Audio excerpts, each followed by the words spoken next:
नमस्कार दोस्तों, हमारे चैनल बात पते की को देखने के लिए, इतना प्यार देने के लिए, इतना अप्रिशिएट करने के लिए आप सभी का बहुत बहुत धन्यवाद। हमारे साथ बने रहिए, हमारे चैनल को जरूर शेयर कीजिए, लाइक कीजिए, सब्सक्राइब कीजिए। हमें बहुत अच्छा लगता है आपके कमेंट्स देखकर। अच्छे कमेंट और बुरे कमेंट दोनों ही हमारे लिए प्रेरणा का स्रोत होते हैं। नमस्कार दोस्तों, मैं आचार्य रमन। नमस्कार, मैं डॉक्टर सुधा। बात पते की में आपका स्वागत है और आज हम आपके साथ बात करने जा रहे हैं एक बहुत ही ज़रूरी, हर घर में काम आने वाली उपयोगी स्नान के बारे में। जच्चा बच्चा का पहला स्नान जी, और यही बता सकती हैं क्योंकि इसका मुझे तो आइडिया है नहीं। जी बिल्कुल। तो जब भी घर में किसी बच्चे का जन्म होता है तो ये एक संस्कार है जो कि बहुत ज़रूरी होता है। रमन जी, हर बच्चे का जो प्रथम स्नान होता है वो एक भारतीय और हिंदू रीति रिवाज में एक संस्कार के में उसकी गणना होती है। तो ये प्रथम बच्चे का संस्कार होता है और प्रथम ही स्नान होता है। तो इस स्नान में कई बातों का हमें ध्यान रखना होता है। एक तो जो स्नान है वो बहुत जानकार जो लेडी हो या दाई हो, आजकल ये जापा मेड, एक्सपर्ट जापा मेड भी हम लोगों को मिल जाती हैं क्योंकि न्यूक्लियर फैमिलीज़ हैं।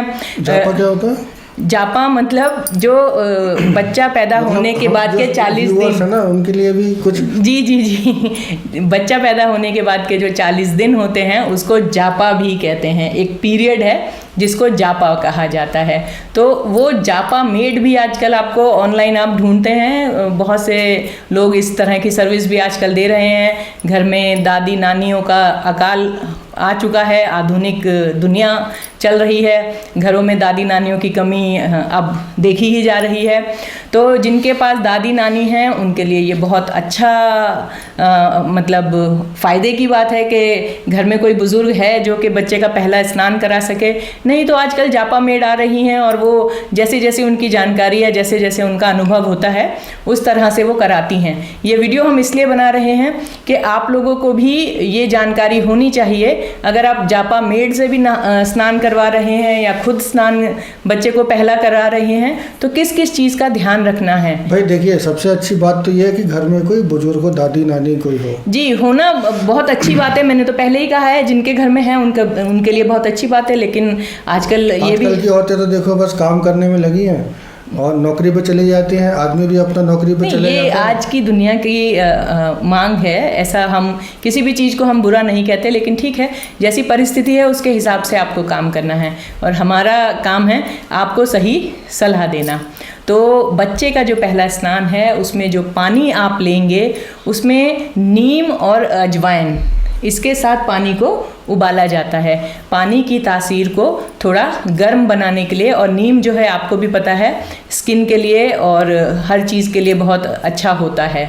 तो जो पहला स्नान बच्चे का होगा उसमें जो है चाहे वो लड़का है चाहे वो लड़की है, उसका जो जेनेटिक पार्ट है उसकी बहुत अच्छे से सफाई होती है, और दोनों की, चाहे लड़के के चाहे लड़की की, क्योंकि जन्म के साथ जो बच्चे हैं वो अपने अंदर पूरा का पूरा जो है, चाहे वो हम उसको सीमन कहते हैं या स्पर्म्स कहते हैं, वो बच्चे की बॉडी में भरपूर मात्रा में होते हैं, जिसको पहले 6 दिन में वो बच्चा रिलीज़ करता है। तो जो उसके गुप्तांग है उसकी सफाई बहुत ज़रूरी है। इस चीज़ का सबको पता नहीं होता है। बच्चे की जो छाती होती है उसमें भी जो हम कहते हैं दूध वो होता है, वो भी प्रेस करके दबा के एक बहुत अनुभव के साथ उसको रिलीज़ करना होता है। तो ये 2 चीज़ें हैं जो कि जिसे छठी का स्नान कहते हैं, पहला स्नान कहते हैं, दाई के द्वारा बहुत ज़रूरी होता है। तीसरी, बच्चे के गले की सफाई, जिसे पुराने लोग जानते होंगे घाटी कहते हैं, कि बच्चे की घाटी बहुत ज़रूरी है, जिससे कि बच्चे का जो थ्रोट है वो खुलता है और बच्चे का गला खुलता है। तो ये 3 जगह की जो क्लीनिंग है ये बहुत ही ज़्यादा इम्पॉर्टेंट होती है, जो कि उस टाइम अगर आप नहीं करते हैं तो आपको नहीं पता है कि आगे चल के वो किस किस परेशानी में, किन किन बीमारियों में कन्वर्ट हो जाते हैं। और आपने एक बार पहले भी बताया था कि जैसे जो अजवाइन है ये काला जादू वगैरह भी रोकती है, जैसे बच्चों को जो नज़र लगती है। जी, उसकी महक होती है ना एक, वो महक बहुत ज़रूरी होती है। वो जब बच्चा घर में आता है तब भी जो है थोड़ा सा अजवाइन या नीम जो है हम आग में जलाकर भी धुनी देते हैं। हैं। तो एक खुशबू जो है वो एनवायरनमेंट में ज़रूरी होती है कि जिससे कि बाकी की कोई चीज़ जो है वो, क्योंकि जैसा कि हम बात करते रहते हैं, रिश्तेदारों की नज़र सबसे ज़्यादा लगती है कि अपनी इनके नज़र, यहाँ हाँ, अपनी इनके यहाँ कैसे लड़का हो गया, इनके यहाँ कैसे लड़की हो गई। तो आपके चाहने वालों की नज़र सबसे पहले लगती है और बच्चों को नज़र बहुत जल्दी लग जाती है जी। तो इस जो स्नान का जो सबसे एक और जो सबसे ज़रूरी पॉइंट है कि नज़र से भी बचाता है। बिल्कुल। तो पानी जो है वो अजवाइन और नीम डाल के उबाला हुआ होना चाहिए, पका हुआ पानी होना चाहिए, कच्चे पानी से नहीं नहलाना है। वहीं हम अब आ जाते हैं बच्चे के बाद माँ पर, क्योंकि माँ का भी ये बच्चा होने के बाद पहला स्नान होता है, ये भी बहुत इम्पॉर्टेंट है। पानी थोड़ा गर्म होना चाहिए और सिर्फ नहाना नहीं है उस दिन, सारे जोड़ों का सेक बहुत ज़रूरी है उसमें। जो भी दाई होती है या जो भी घर में महिलाएं होती हैं वो एक एक हड्डी पर, एक एक जोड़ पर हाथों को ऐसे रख के और एक एक लोटा या एक एक मग पानी हर जोड़ पे डाला जाता है। आपकी रीढ़ की हड्डी पे भी पूरा सेक किया जाता है। तो इसमें इस चीज़ का ध्यान रखना है कि जो पहला नहान है वो ये नहीं है कि आप बाथरूम में गए, शावर चलाया और नहा कर बाहर आ गए। ये आपकी जो हड्डियों की आने वाली मजबूती है, क्योंकि आपको भी पता है डिलीवरी के टाइम कैल्शियम, फास्फोरस, खून, इन सब चीज़ों की कमी शरीर में हो जाती है। तो हमें खास कर पोस्ट डिलीवरी अपनी हड्डियों का बहुत ध्यान रखना है। तो जब भी मैं तो ये सलाह देती हूँ कि साल भर जो माँ है, जो नई माँ बनी है, वो अपने नहाने का बहुत ध्यान रखे, ठंडे पानी से ना नहाएं और हो सके तो 3, 4, 5 स्नान जो हैं नीम और अजवाइन के पानी के साथ वो करें।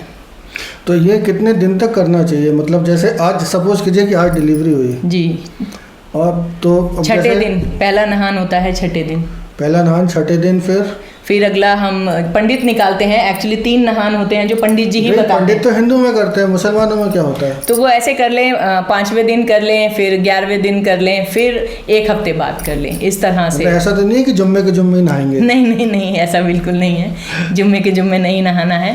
कई लोग जो हैं 3रे दिन भी नहान कराते हैं। 3रे दिन का भी एक संस्कार होता है। हमको तो सभी को बताना है ना, तो जो भी वीडियो देख रहा है बिल्कुल। तो हमारा जो उद्देश्य है जच्चा और बच्चा के लिए, हमें धर्म वरम से कोई लेना देना नहीं है। आवर पॉइंट इज आपकी हेल्थ अच्छी रहे, जो होने वाला शिशु है, चाहे वो लड़का हो चाहे वो लड़की हो, they should be fit and fine, और काली नज़र, बुरी नज़र ना लगे। जी बिल्कुल। तो ये सारी जानकारी थी कि कैसे पहला स्नान बच्चे के बाद जच्चा और बच्चा का हमें करना है और किन किन बातों का हमें ध्यान रखना है। नहाने के तुरंत बाद हवा में नहीं जाना है, माँ को पूरा सर को भी कवर करना है और पूरी बॉडी को भी कवर करना है। इसी तरह से बच्चे को नहलाने के बाद थोड़ी सी धूप दिखानी है, ये भी बहुत ज़रूरी है। तो मित्रों, आपने जाना है जो सबसे ज़रूरी बात होती है डिलीवरी के बाद जो जच्चा बच्चा का स्नान होता है वो कैसे करना है, और जो उससे ज़रूरी बात कि क्यों करना है। जी, उसमें जो सारी चीज़ें सुधा जी ने कवर करी हैं, आपको बहुत जगह पढ़ने को भी मिल जाएगा, लेकिन जो सुधा जी बताएंगी वो मुझे नहीं लगता कि कहीं देखने को सुनने को मिलेगा। तो इन चीज़ों का ध्यान रखिएगा, इन चीज़ों का प्रयोग कीजिएगा। आपके घर में डिलीवरी होने वाली है तो इस वीडियो को ज़रूर अपने पास सेव करके रखिएगा। आपके रिश्तेदारों के यहाँ कहीं होने वाली है, शेयर कीजिएगा, फ़ायदा ही होगा, नुकसान नहीं होगा। फिर मिलेंगे आपसे अगले वीडियो में, तब तक के लिए हमें आज्ञा दीजिए। नमस्कार, धन्यवाद।